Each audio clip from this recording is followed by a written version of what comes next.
Awesome. Hello, my friends. It's Amanda. I'm here for our next level nourishment series. This is day 1. Let me just share this out. Make sure everyone who wanted to see it is seeing it. Zing. I think we're all good. As you guys are joining, say hello. Let me know you're here. Drop a comment.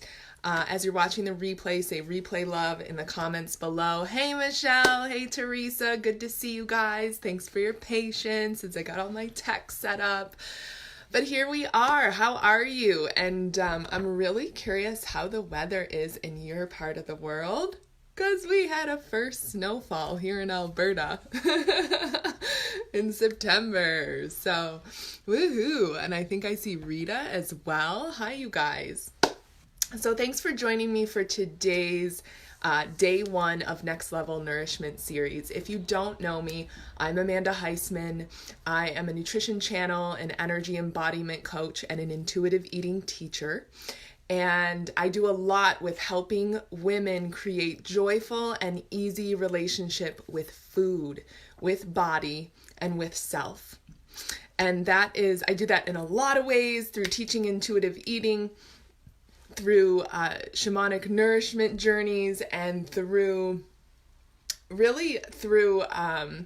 kind of sloughing off cultural conditioning around diet and food and stepping into the energy of nourishment, which is really open and free and pleasurable and divine and sacred, our sacred birthright to nourish ourselves. And so I love stepping back into that energy and helping women get in touch with their own innate knowing that always knows exactly what needs to nourish them. And in the meantime, sometimes I use my channeling abilities to kind of bridge that gap. So that's who I am, that's what I do, and we're going to talk for a second about next level nourishment. Wow, snow. Good morning, Rita. Yeah, it's crazy, right? No snow yet. Yeah, it's definitely early for snow, but we're having fun with it. It'll probably go away. It'll get warm for another month, and then settle into winter. But I'll probably be gone by then. All right, you guys. So this whole series has been born of the fact that I've been doing this for 5-6 years now, and found that it was never just about what to eat, right? How many of you have found that you feel like you're doing everything right? Eating all the things, doing everything right, and not getting anywhere, like not having any progress. I feel like that sort of scenario has come up over and over again. And number 1, it's confusing out there in the nutrition world. But number 2, it's not just about what we eat, right? And we know that. We know that if we eat all the leafy greens in the world, we can do that. But if we're, like, say, in an abusive relationship, we're not going to be healthy. Or, if we have buried trauma, we're not going to be healthy. So my work is I guess, contingent on a few premises, whatever the correct word is. But one is that we do have that innate wisdom inside of us, that we don't necessarily need to seek something outside of ourselves, but that it is inside. We have that wisdom inside of us. 2 is that the relationship with food is always interconnected with the relationship with ourselves and our self-love, because the way we do one thing is the way we do everything. And 3, that there are a lot of subconscious beliefs that drive our behavior. And so that's what we're addressing. So I can give you a physical tip each day. So if I were to relate what we do in the energy and the emotional and the psychology part of work to a physical thing, I would talk about something like something that I didn't, I was talking with a friend yesterday about, I didn't know how good I was meant to feel until I started feeling that way. Like when I added a green smoothie in the morning, when I started getting enough vegetables, when I started getting enough sleep, when I got off of sugar and caffeine, when I got enough movement in my day and nature in my life. Like, you don't know how good you're meant to feel, right? So what I talk about, the big five: adequate water, vegetables, sleep, movement, and love in our lives. There's different things that we don't know what we don't know around things like food combining or sensitivities or order or time of day to eat. And we'll dive into like a little thing each day. We'll dive into a physical thing, and then we're going to do a shamanic nourishment journey so you guys get a sense of what I'm talking about here. So the question is, when we're connecting with what I call our inner nourishment goddess, which you can call anything, is, are you intimate enough with yourself to know what you need? And if not, that's where this comes in, right? Helping you get intimate enough with your inner knowing, with your intuition, with that inner state of knowing, and trusting it, and actually knowing that that's the most natural thing in the world, is to operate in that state, right? It's actually not natural for us to,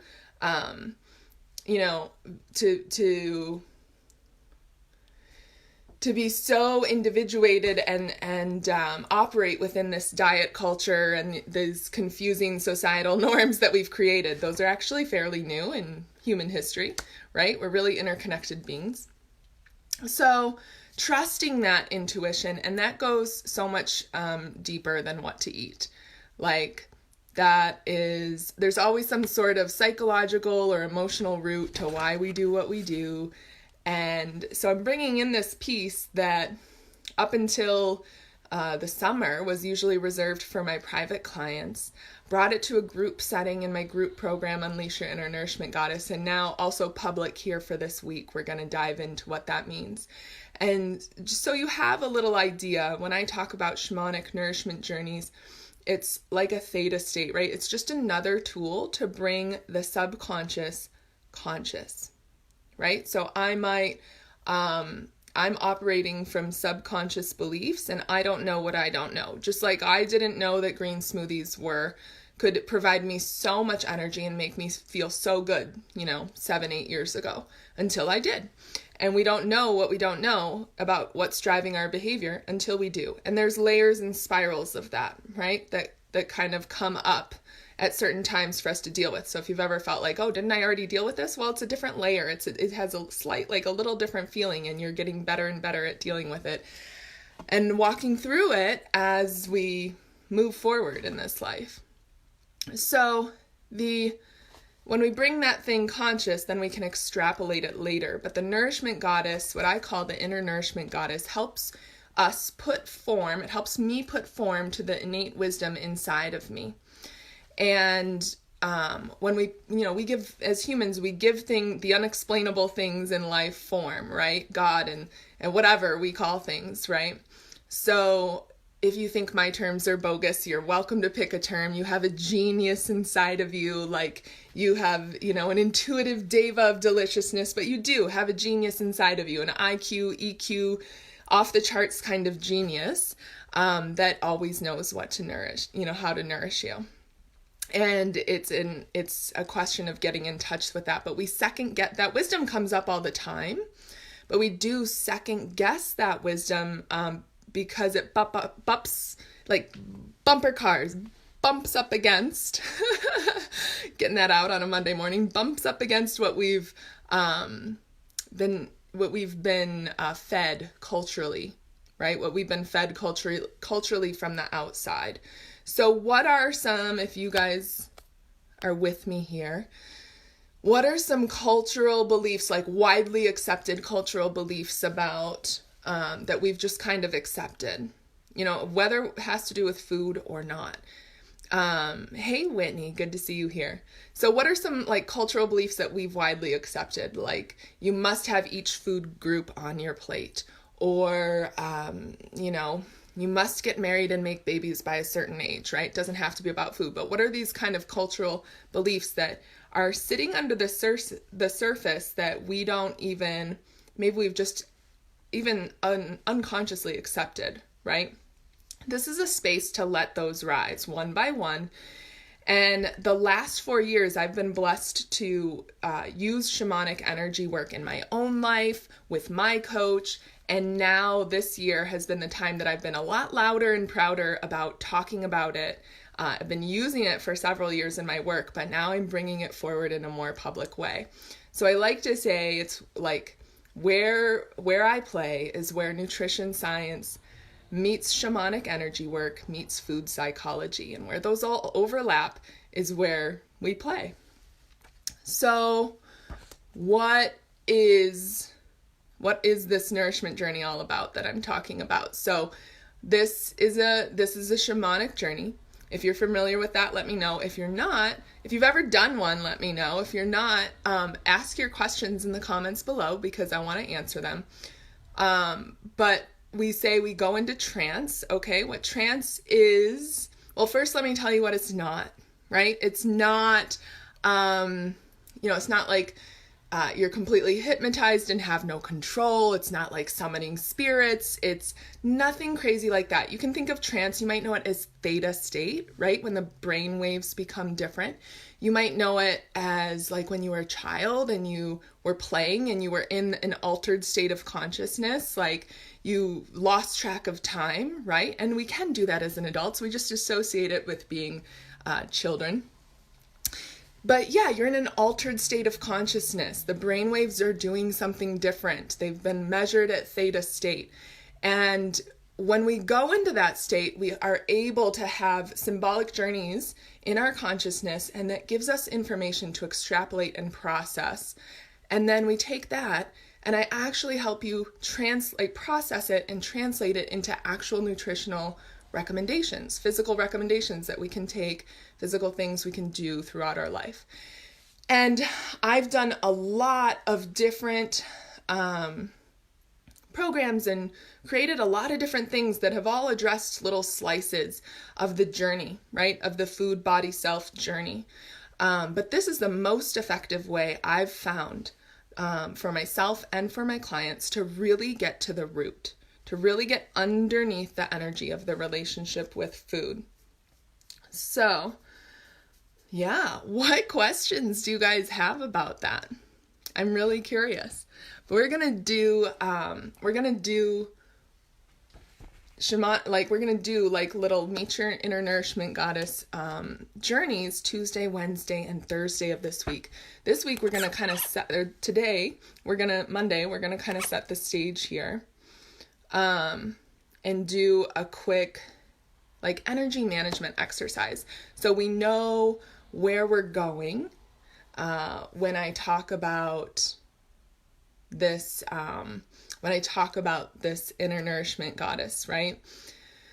So I invite you to kind of have a beginner's mind, as the Tao says, right? Zen beginner's mind. Take off, if you can picture yourself kind of taking off the cloak of beliefs you've had, or this little, I call it a cap, right? That caps your brain almost, that we've been good, bad, whatever, that we've been brainwashed into thinking, that we've been programmed to think. If we can kind of visualize ourselves kind of taking that cap off, there might be long-standing beliefs that I don't even realize that I've held until I do, right? So if you can kind of just be open-minded and open-hearted about your journey, and be open to this idea that maybe all these things really are connected, and there's a good reason why you're eating the way you're eating, right? Why your behavior around food is this or that. And even if you're just not sure, if you're just confused around the whole subject, because it can be really confusing, right? Be compassionate with yourself, just like I like to liken it to a rescue dog, right? Be as compassionate with yourself as during this process as you would a little baby rescue dog, right? You're rescuing yourself from the cultural conditioning around diet and food and restriction, and opening up, unlocking that energy inside of you that knows it how to nourish itself, right? That can bathe in the energy of nourishment. So we're going to get familiar with your breath. We're going to get familiar with your energy and with the stillness of the space where that wisdom can rise.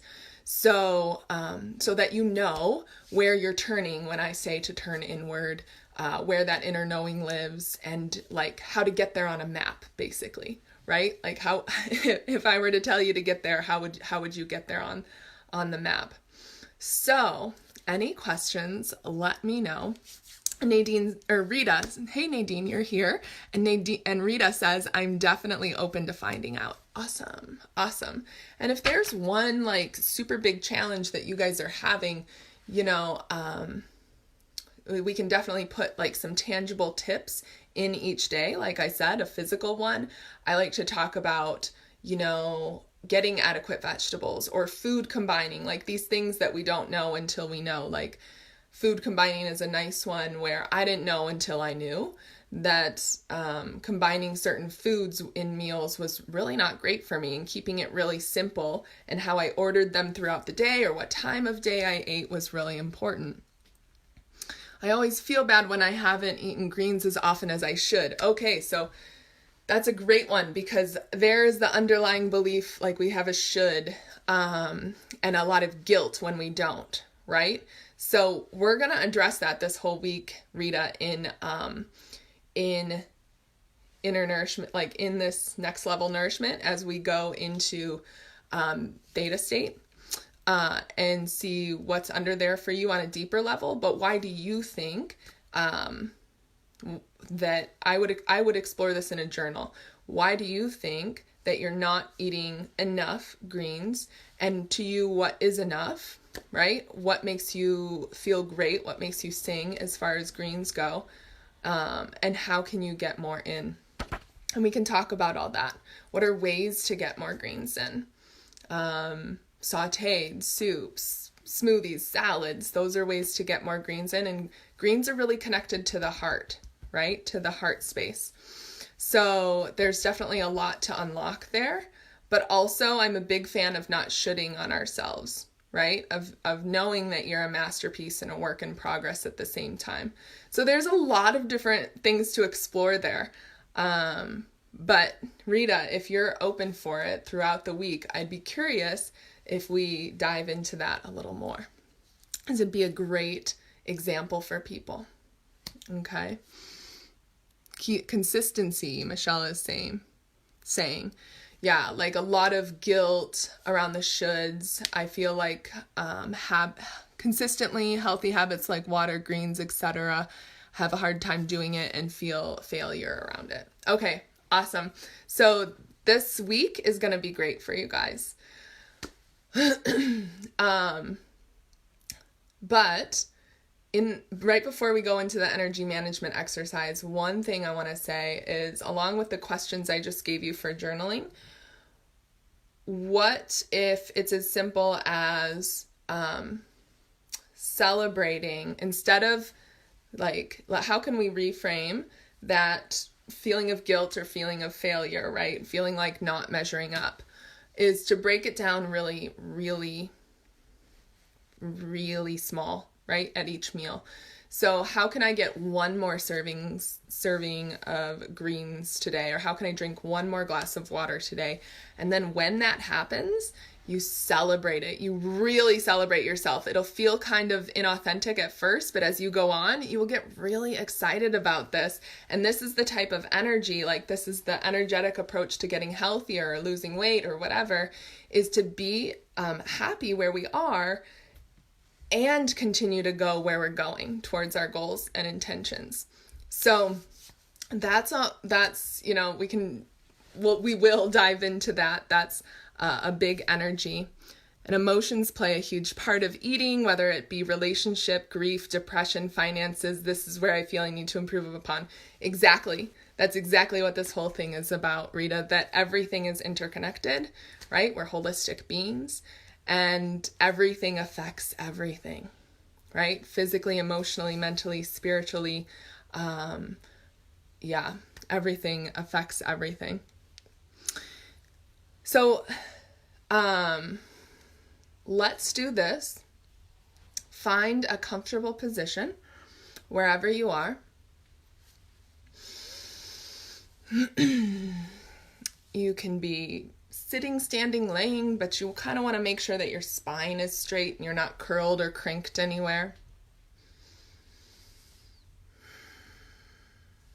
I love that idea, celebrate baby steps. Yeah, it's a big shift for a lot of us because we've been told, we've been in this doing society and this achieving society, and definitely coming from a former perfectionist, right? Recovering perfectionist. I was an athlete, I was a collegiate athlete, and I was a salesperson, and a lot of do, and achieve. And a lot of that societal programming is like playing on the not good enough factor, right? On the not good enough wound. So rather than I get to a certain point that actually is really great for me, but I've done in the past where I think I should have been there earlier, right? I think I put a timeline on it. I think I should have been there earlier. I should already be doing that, so I don't deserve to celebrate it. Do you guys hear the languaging around this? So I don't deserve to celebrate it, so I'm just gonna just like go by that without any sort of celebration or even acknowledgement. So if nothing else, take one thing, consider one thing today that you want to acknowledge yourself for, that you're doing really, really well, right? So hear how that language is different. What am I doing great? Instead of replace judgment with curiosity. Like if you're about to criticize yourself or feel guilt or shame or failure around food, I wonder why. I wonder why I was not, I didn't eat that many greens this week. I wonder why, like, I chose to binge on this or that. Like, just research scientists, purely research, right? Anything you choose or don't choose is purely research, and you have good reasons for doing the things you do. So get curious, so you can hear how that language is different than I don't deserve, or I should have, or I'm not doing enough, right? That language is, this is interesting. It kind of just takes the pressure off and allows us to get curious and get good information, right? In our journal time. But let's go back to bringing it to our energy management exercise, because this will help us dive deeper into that wisdom. Same thinking, I don't celebrate it. Yes, you guys are resonating. So get comfortable once again and start to breathe a little deeper.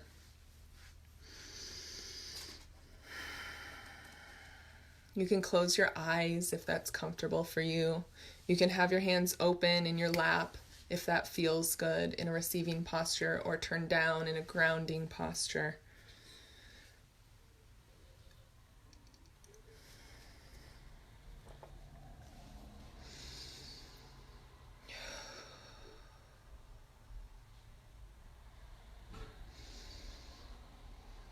And take at least 3 deep breaths here.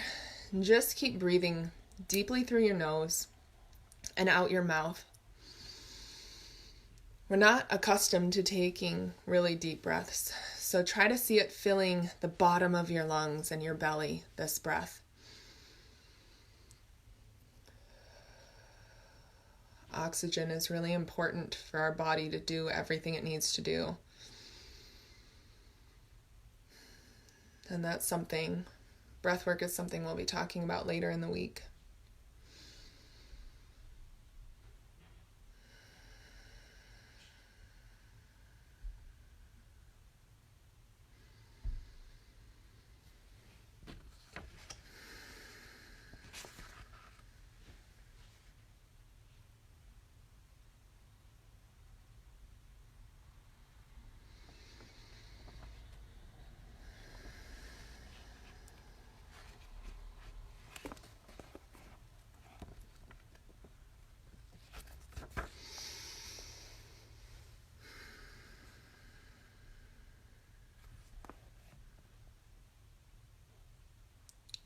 Now,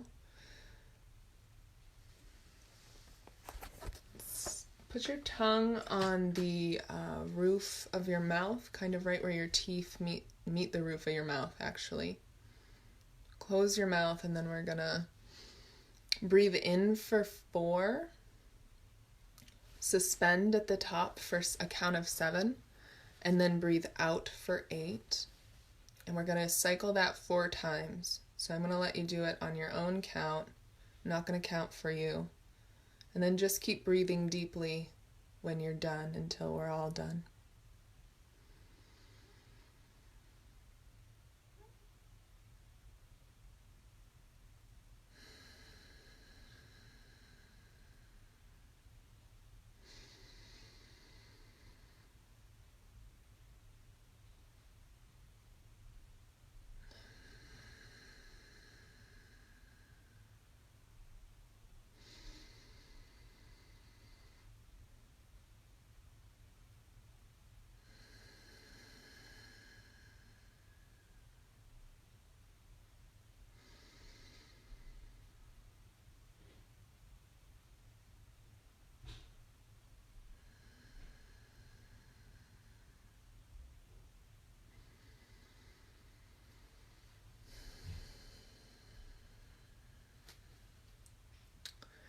Breathe normally and start to, keeping your eyes closed, start to call all of your energy back to you. So with a strong intention, I'm calling all of Amanda's energy back to Amanda. All of Michelle's energy back to Michelle. All of Rita's energy back to Rita. All of Whitney's energy back to Whitney. All of Nadine's energy back to Nadine. All of Chantel's energy back to Chantel. All of Teresa's energy back to Teresa, and so forth. Know that you have the power to call it all back. It can tend to scatter out quite a bit, right? With kids, with loved ones, with work projects. Sometimes I see it running out in front of us into the future or lagging behind in the past. Just kind of slurp it all back into your body, first of all. And feel it sink into your skeletal structure. Specifically, bring it back to your center, your central column, which follows your spinal cord physically in the body, and your chakra system, your energy system, from your crown all the way down to your root. Good.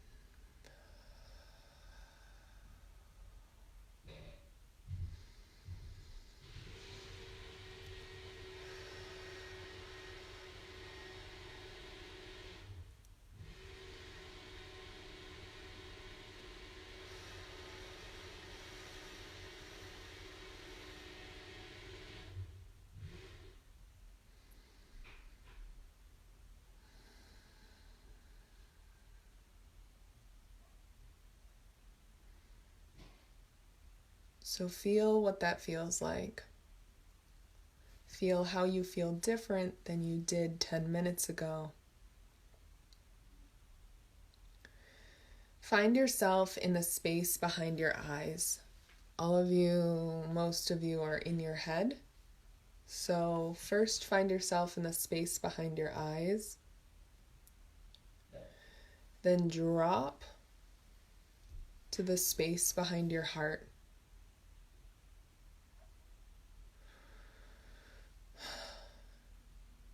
Feel how that feels different. Head energy to heart energy. And take a few breaths here. And then I want you to pull it down even further to the space in your sacral chakra behind your belly, the lower dantian for men.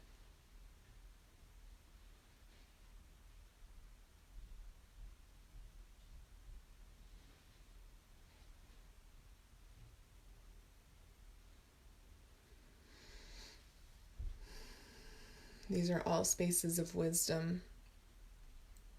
I want you to feel how they feel different.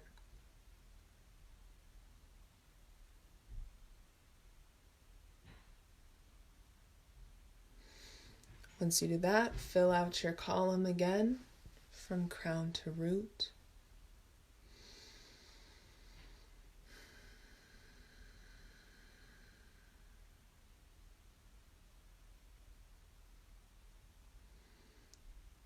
Know that you have the wisdom inside of you to turn to. Know that you have the wisdom to get here any time of day, any time you want.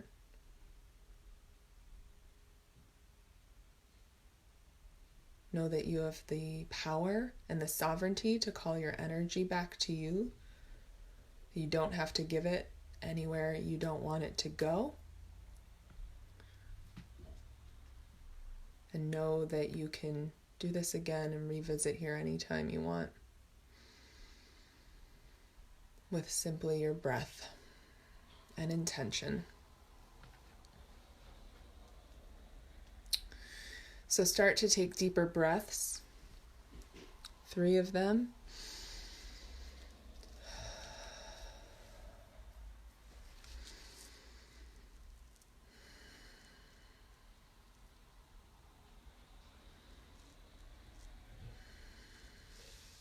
Great. Start to wiggle your fingers and toes. Come back into your full body, your full expression of your body.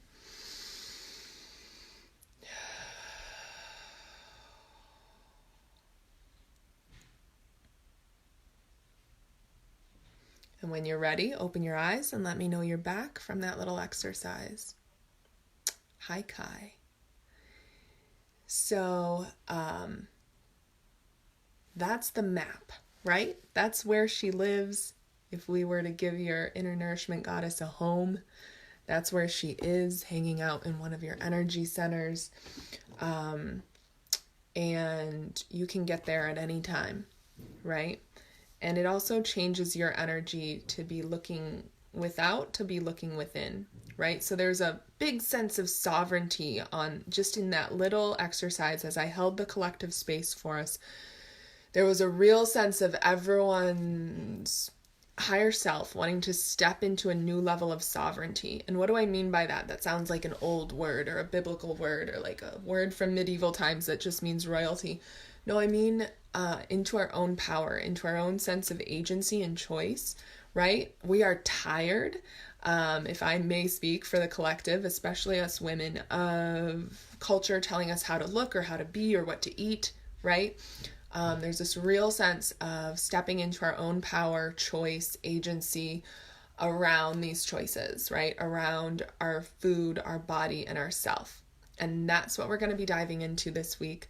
So as you got familiar with your energy, breath, stillness, your central column, your energy centers, and where to find your inner nourishment goddess and your innate genius, the next 3 days we'll be doing an actual shamanic nourishment journey, which is, again, if you missed that part, go watch from the beginning, but like a guided meditation of a nourishing nature, right? And you can go back and watch what trance is about. That was helpful, says Michelle. Awesome. Back, says Teresa. Thank you. Rita says, I'm back. So much emotion, tears. Yeah.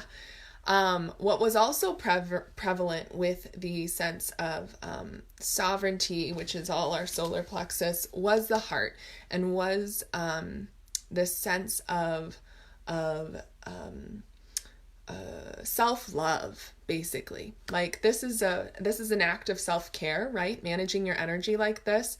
And we don't often give ourselves this sort of attention and love. So when we're not used to it, it definitely brings up a lot of emotion. Definitely journal those things out, you guys. Journal your experience today. Drink a lot of water, because it may not feel like it, but we did move a lot of energy. And this will extrapolate over the next 24 hours. And then I'll be here every day, same time, as we go deeper into this. In the meantime, journal your experience. Journal how you felt different, right? Journal if I were to consider having an inner nourishment goddess that could provide me next level nourishment information, what would she be like? What would she look like? What would she sound like? Right? Start to formulate these ideas. And then what the last journaling thing I'd love for you guys to do is to go away and reframe some of the shoulds and the guilt and the things that have come up for you that a lot of us shared on this call, right? Where we feel like we failed around food, or where we consistently feel guilty, and like get clear on what your actual goals and intentions are, ways to accomplish it, things to celebrate. So let out all the guilt and shame, like do a brain dump around that. Do an emotional dump, let it out until you can't write anymore about that. And then we want to reframe it, right? So if you need help with that, come back in the comments and I can help you reframe. But I want you to go away and try it first, right? So wherever you're feeling shoulds. And then I want you to write 3 celebrations that you can celebrate and acknowledge for yourself right now. Your higher selves, your inner nourishment goddess, was busy celebrating you during that energy management exercise, right? They were recognizing and appreciating you exactly where you are. So you're human, you right now, go away and find 3 things to celebrate around your health journey or your human journey, right? And share those in the comments below. And we want to celebrate you as well, because the collective energy, when we celebrate each other, when we support each other in this way, because a lot of us are going through the exact same things, because we are all one, the energy builds when we celebrate and share and are brave and share our struggles and our celebrations and our reframes and our this and our that. So thank you guys for being brave so far and sharing, and I invite you to continue to do so. Let me know any questions you have. I'll come back in the comments. But thank you for having an open mind and an open heart today. And I can't wait for what the next 4 days, then the rest of the week holds for us and for this journey. Let me know if you guys have any questions. Just checking the comments real quick before I let you go. Awesome. Otherwise, I will see you tomorrow. Hugs and kisses.